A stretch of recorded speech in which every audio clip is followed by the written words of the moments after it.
আসসালামু আলাইকুম। আমি আপনাদের সামনে আজকে একটি বাছুরের সমস্যা নিয়ে কথা বলবো। এই বাছুরটি দেখতে পাচ্ছেন, এটি একটা ফ্রিজিয়ান ক্রস বাছুর। 100% বীজ দেওয়া হয়েছিল। আলহামদুলিল্লাহ বাছুরটা বেশ ভালোই আসছে। তো এই বাছুরগুলো একটা সমস্যা হচ্ছে, ছোটোবেলায় এগুলো আসলে মাটি খায়, এমনকি গোবরও খায়।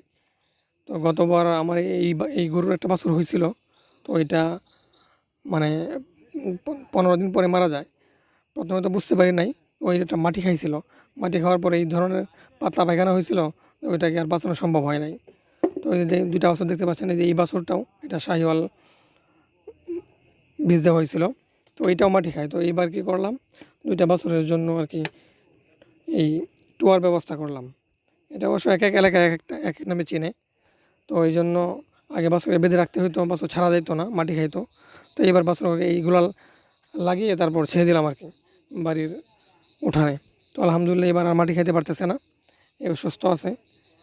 তো এই বছরটা আমার একটু আগে মাটি খাইতো, ওই জন্য স্বাস্থ্যটা একটু খারাপ হয়ে গেছে।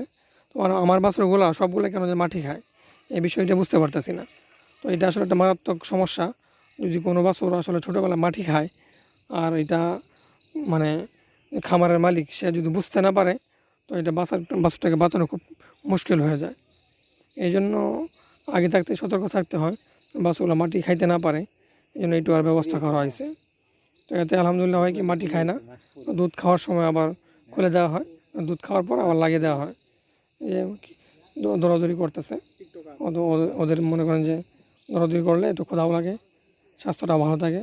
তো ওই টুয়ার কারণে ওদেরকে আসি মানে ছাড়া যাইতেছে, আর না হয়তো ওদেরকে বেঁধে রাখতে হইতো। তো এই বিষয়টা জানানোর জন্য আজকে আমার এই কথাগুলো বলা। যাদের এরকম বাছুর মাটি খায় অথবা গোবর খায়, তারা এই ব্যবস্থাটা করতে পারেন। তাহলে আলহামদুলিল্লাহ বাছুর এই সমস্যা থেকে কোনো ঝামেলা হবে না আর কি।